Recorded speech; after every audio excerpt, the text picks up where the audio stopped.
Hey, hope everybody's doing well today. I'm just making a little video before I go in here and cook some dinner.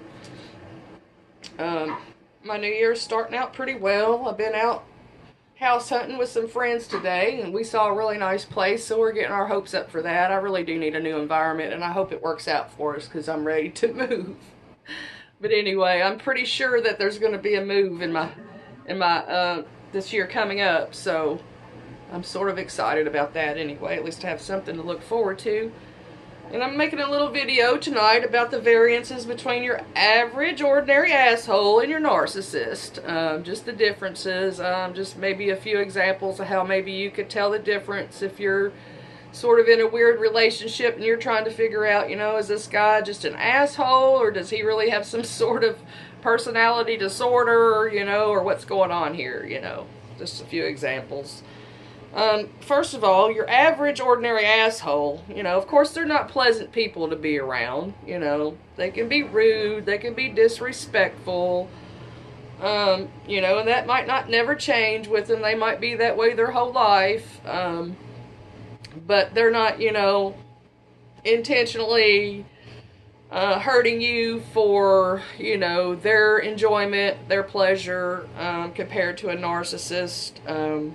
Like I said, they might be disrespectful and rude, and they may even show a little arrogance, but they're not there to purposely hurt anybody. And in most cases, your typical asshole, they're good people on the inside. They have some empathy, which therein your narcissist has no empathy, no conscience. Your typical asshole probably has a little bit of a conscience and might feel bad, if they cheat on you, or if they lie to you, or, they might, sort of regret it and actually have empathy, and act on it. And you might even get an apology out of an ordinary asshole. Now, out of a narcissist, you're not going to see any of that. Now, as a matter of fact, they're going to project what they've done onto you and make you look like the liar and the cheater, and the typical arrogant asshole is what they're going to do. But narcs have an agenda, compared to an asshole really doesn't have an agenda. They're really not out to use you, per se. I mean, if it doesn't work out with an asshole, which, a lot of times it's not going to work out if they're an asshole, they'll probably just move on to the next and leave you alone.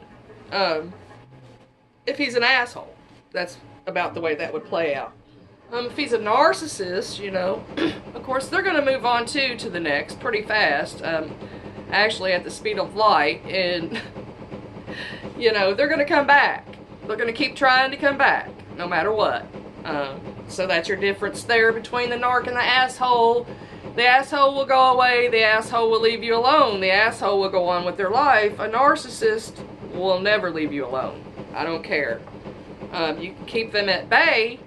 You can expose them. That's about all you can do to keep them away. And sometimes even that won't keep them away. They can come back after 20 years. I've heard people say, I've heard stories. So they always try. They always try. And then they'll have this bizarre love bombing. You're not going to get that from your typical asshole. Is not going to, when they first meet you, being a typical asshole, usually they're not going to go out of their way to do nice things for you. They're not going to spoil you with nice gifts. They're not going to pay for everything all the time because, they're a typical asshole. Now, with your narcissist, well, they're going to go out of their way. They're going to do nice things. They're going to pay for everything. They're going to give you gifts. They're going to love bomb. And they do it all for an agenda to get you addicted and enmeshed. Basically, they're going to throw you these crumbs of affection in this sort of way, and behind your back, they're going to be out doing their narking. They're going to be seeing other people. They're going to be stealing. They're going to be cheating. They're going to be lying. They're going to be lying to you. They're going to be lying about you. They're going to be talking bad about you behind your back. And they're going to, they're going to make you feel small when you're around them. They'll do their little trickery like I've talked about in the past. They're going to make you feel small. They're going to insult you. You're going to catch them in lies, but you know, at the same time, they're going to go out of their way with their little love bombing to keep you so confused. That's the key with a narc. If you want to know the difference between a narc, being with a narc, and an asshole, the whole key is the word confusion. Okay? You're going to be totally confused because you're going to get all these nice things. You're going to be doing all this nice stuff for you. And you're going to be like, well, he couldn't. He has to love me. He has to care. You know, he's helping me with my bills. He's taking me out to dinner every night. You know, he's, you know, seems to be concerned. You know, but at the same time, I feel pretty bad about myself. And I'm catching him, you know, this is not adding up. That's not adding up. I'm seeing this evidence. I'm seeing that red flag. You know, but he's being so nice and he's doing all this stuff, you know, that's confusion. Your typical asshole is not going to keep you confused. You're going to pretty much know that he's an asshole and you're not going to be confused about it. And they're not going to do nice things like that. I mean, maybe occasionally on a special occasion, but, you know, typical assholes are not going to go out of their way to love bomb you, buy you nice things, and treat you like gold. You know, and then turn around and go cheat on you, and or whatever they're doing with their narking. Steal from you, talk bad about you, run a smear campaign behind your back, bring diseases in your house. I mean, you name it, they'll do it. I had to write some notes about this because there was so much to talk about comparing the asshole and the narc. Like I said, confusion is the key word we're dealing with here. Confusion. Assholes like to play games, you know, just like narcissists do. But their games are totally different. A narcissist in their games are cycles. Now, these people are all different individuals from all different religions, backgrounds, races, ages, sexes, you name it, but they all have played the same game in the same order. Now, your typical asshole is not going to do this. You know, they might play little games just to test you on some stuff. They might cheat on you. They might lie to you. But they're not going to serial cheat. You know, they're not going to lie to you profusely. They're not going to come to you completely under false pretense like your narcissist would. I mean, so the game, back to the game. Okay, the game is a cycle. Like I said before, different individuals, same behavior in the same order. Being, you know, the love bombing, this bizarre behavior in the same order. The love bombing.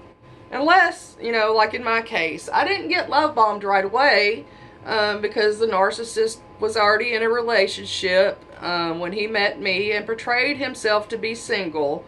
He couldn't really love bomb me right away because he was already in a relationship, and, you know, he had to hide me. So they can't really love bomb you if they're hiding you. And that's another thing. It just all depends on how you meet the narcissist, what stage they're in, if they're in a relationship with someone, or if they're on the hunt. If they're on the hunt and they've lost their main supply, then you're going to get love bombed right away. It's going to be quick. It's going to be fast. It's going to be so fast that you're going to notice that how fast it is, and it's going to make you a little bit uncomfortable. But that's how they get you hooked, because they're doing all this nice stuff for you. You think you're special when really you're not. I didn't get that right away. Like I said, he kept me a secret for like 6 months until things with the main supply went sour. And I think he even had other girls on the side besides her and I. So as soon as things went sour with her, then, you know, I got the love bombing. He got attached and he just wouldn't go away. And, you know, here I am thinking I'm the exception to the rule and that I was special, and just then started to see, hey, he had a girlfriend, you know, red flag. He's been lying to me. And what do? Well, you know, he's throwing the love bombing, the crumbs, they're doing all the nice things, and I'm thinking, well, you know, I'm just going to look over the fact that he had a girlfriend and he lied to me because, you know, maybe things are going to work out, you know. That's why they find empaths. Good people who want, you know, If I was a narcissist and played the same game, am I going to put up with that? Am I going to recognize what's going on? Oh, of course I'm going to recognize it right away.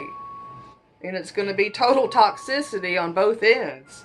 I mean, so they look for good people because good people are going to give them the benefit of the doubt. Good people are going to look for the good in them. Good people are going to tolerate more. Good people are going to be more understanding. They're going to look over things. And they know this. You know, the cycle. It's back to the cycle, the love bombing. Like I said, it just varies on where stage they're in. You're going to get it. Either you're going to get it right away or you're going to get it later on when things go sour with their main supply. They're going to idealize you. You know, they're going to put you up on this pedestal. You're going to feel special. You're going to think the narc cares about you. You might even think that he's in love with you or she. Then they're going to devalue. And then they're going to discard. And then they're going to repeat. And if they don't repeat the cycle with you, they'll go find somebody else to repeat the cycle with. But believe me, they're going to try to repeat the cycle with you, and as long as you let them, they'll keep doing it. They say the average cycle repeated with one supply is 7 times. Now, I did it 4 times in 3 years. Okay? And the new supply has already done it back and forth like 5 or 6 times in less than a year. So that just goes to show you. You know, every relationship a narcissist has, you will see this pattern. Because they form these strong enmeshments, you know, with the love bombing. I mean, you call them trauma bonds because, you know, they're throwing you, they're doing all this nice stuff for you, but at the same time, you're confused. You know, and you get enmeshed from the sex. You know, they're throwing lots of sex at you. It's getting you addicted. It's getting you connected. You always have this hope that, you know, you're going to get what you want out of a narcissist, but you never do. You know, your ordinary asshole is not going to form this trauma bond. Trauma bonds are hard to explain unless you've actually ever experienced one. You know, it's different than being in love with somebody, because when you're in love with somebody and you know, you break up mutually, you both go your separate ways, it's going to be painful and you're going to suffer some pain for a couple of months. But with a narcissist, you have this trauma bond, and it's almost like you've had so many tricks played on your mind. It's like a soldier that's been at war, and you're trying to wrap your mind around what's happened to you. You're trying to put everything together. It causes severe anxiety. It's where, you know, like you've been on this roller coaster where, you know, the highs and lows of the relationship, the love bombing, the devaluing, the, you know, the idealization, you know, and then going back down. It's just up and down and up and down, and it shrinks and swells a part of your brain called the amygdala, and that's what causes the CPTSD. The same as a soldier would be traumatized at war. I mean, then you have, you know, things like nightmares and anxiety. You have a lot of issues, you know, you have to go through, and it can last quite some time. It can be quite traumatizing from these people. I mean, if you want to call them people, it's like coming off a drug. I mean, so you're not going to experience that with your average everyday asshole. You know, I've dated assholes, I broke up with assholes, and I was over an asshole in less than 2 months. And I was okay, I was fine. But it's not like that with a narcissist. They do all this on purpose to... and they'll come back and kick you when you're down. You know, you could be having CPTSD, and they know what they've done to you, and they'll come back and purposely hurt you. You know, you might get to missing the narcissist, and they'll take full advantage of that, and they'll just come back just to kick you. Just for kicks. Just to get a little pleasure and a little enjoyment out of watching you in pain. Your typical asshole's not going to go through all that trouble. Your typical asshole is going to move on with his life and be a typical asshole with somebody else. It's just that simple. And this is why the discard stage, I mean, like I said, it's just so difficult. And we have to implement the no contact. with your typical asshole, I don't really think you would have to go through all that. No contact, blocking on Facebook, just, no contact, no visual. Because, with your narcissist, all you're going to see is them flaunting the new supply. Just to further upset you, like I said, just to kick you more while you're down. Now, your typical asshole's really not going to go through all that trouble. They're just, they're not. They don't have time and energy for all that. I mean, no human in their right mind with any morals or empathy would do that to another human being. They could be an asshole all day long, but they still wouldn't do that. Only your diabolical narcissist, only those people, that they're the ones who live and gain pleasure from other people's pain. Not your typical asshole. They're just rude and disrespectful. I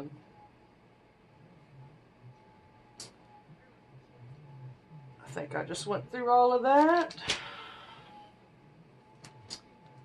Oh yeah, an asshole, they won't lie and cheat and steal relentlessly. Now, you might have dated an asshole, they might cheat.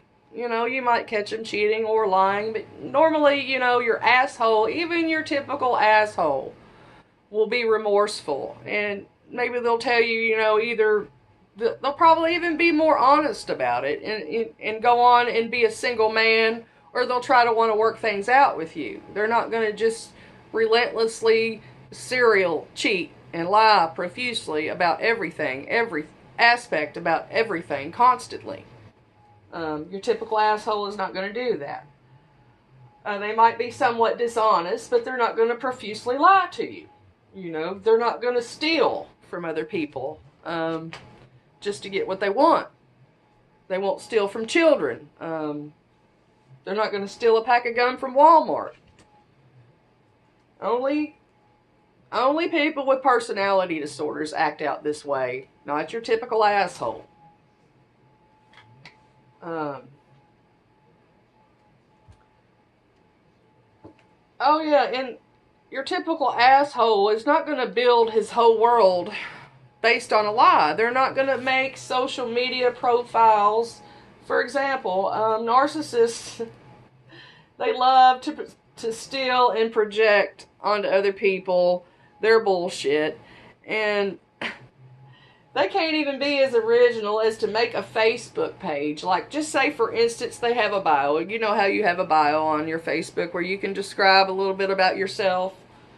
Well, a narcissist, they're going to use a meme, or they're going to use something that they've seen or that they've come across to describe themselves. They can't be original. They don't have their own personality. I've seen this.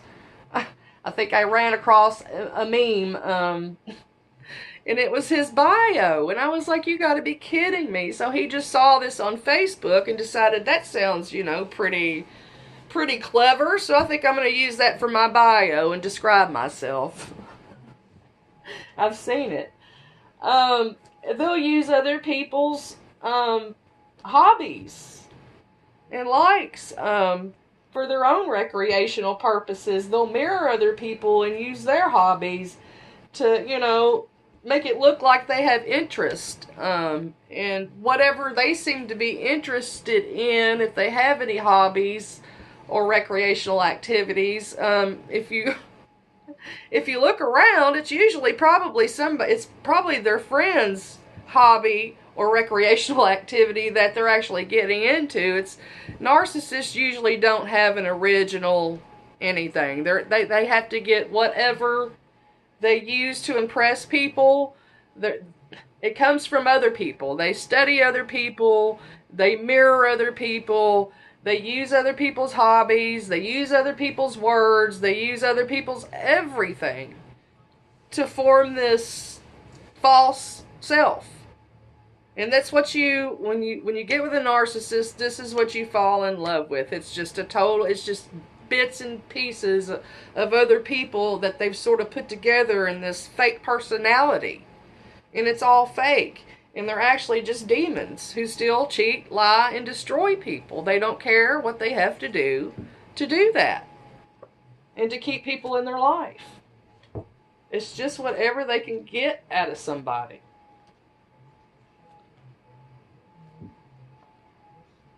You know, they're not going to keep you around either. A typical asshole, you don't have to stroke the ego of a typical asshole. If you're not going to stroke an ego of a narcissist, they're not going to keep you around. If you question them, if you start asking about their lies, if you're putting two and two together, well, they're gonna bounce. You know?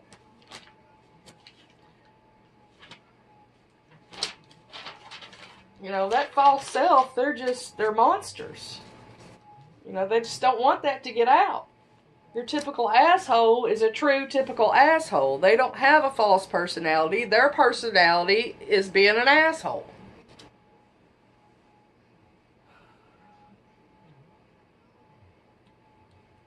You know, like I said before, assholes, they might even be a good person on the inside. You know, I've known some assholes, they are good people on the inside. They have a conscience and they have empathy. That's your biggest difference between a narcissist and an asshole.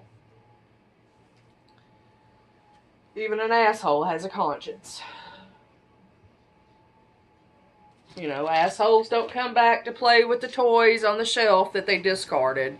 The girlfriends that they discarded in the past, they normally don't go back to play with them, leave them on the shelf, put them back. You know, I'm going to go back to this one because I'm comfortable over here and the grass is greener over there today. You know, typical assholes don't do that.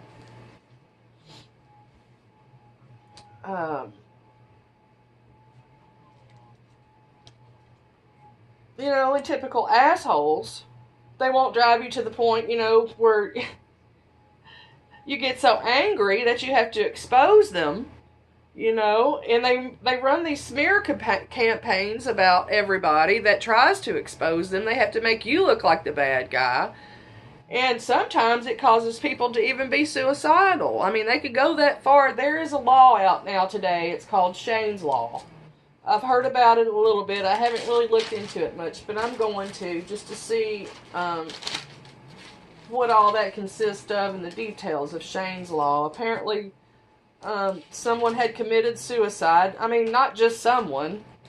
A lot of people commit suicide after narcissistic abuse, but apparently this person had been smeared campaigned so badly by a narcissist that they apparently had passed a law, and it's called Shane's Law.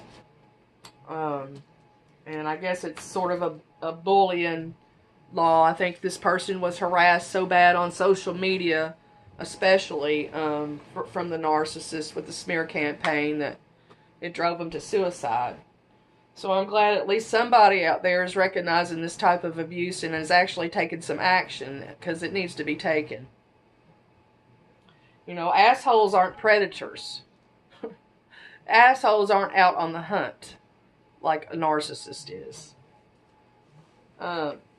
They sniff out our vulnerabilities. The narcissists do. I mean, if you're lonely, if you're having a bad time in your life, if you're sick, they'll sniff that out. If you're upset, I mean, if you're just, especially loneliness, they know when you're lonely. They sniff it out like a dog. And that's when they're going to present themselves into your life under whatever circumstance, false pretense, whatever they can say to manage to worm their way in. Because they know that you're vulnerable. And they know you're going to be an easy target. Because you're probably not going to want to be lonely. You're going to put up with some shit just to not be lonely and have a man in your life. You know, I had to learn the hard way. You know, when I met this man, I was truly lonely. I remember telling him how lonely I was. I felt like I was in solitary confinement after my 2 jobs every day.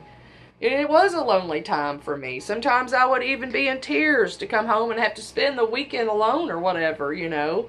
And then he walks in my life, and not in the best way. I started out as a side chick without knowing, but then it progressed, and here I'm thinking, you know, I might have this good man who's doing all this nice shit for me, and it was just all a big lie. It was just, I don't even know who that man is. I know what he did to me. I do know that much. I know how he did it. And I had to figure it out the hard way, just like I do everything else the hard way. Um, and it's good people. He knows I'm a good person too. I was told time and time again that I was a good person, how nice I was. He didn't want to hurt me. He didn't, intentionally want to, hurt me. And it was just all bullshit. It was very intentional. It couldn't have been more intentional. I saw the smirk on his face. I know how intentional it was. Um, we just have big hearts, and we have to identify. We just have to learn how to identify these people. We have to know there cannot be good without evil. You have to have both. You can't have good people without evil people. And we have to keep a balance in our life. I mean, it's all about balance is what I found out. It really is. It's about balance. We're going to have to interact with these people, but we cannot be close to them. Some people have family members like this. Some people have to go completely no contact. It's in all different variations, all different degrees, but everybody needs to be aware. So, if you all are out there and you're confused if you're dating a typical asshole or a narcissist, just know that big C word, confusion. I hope that helps anybody, and I hope everybody has a great night. Bye-bye.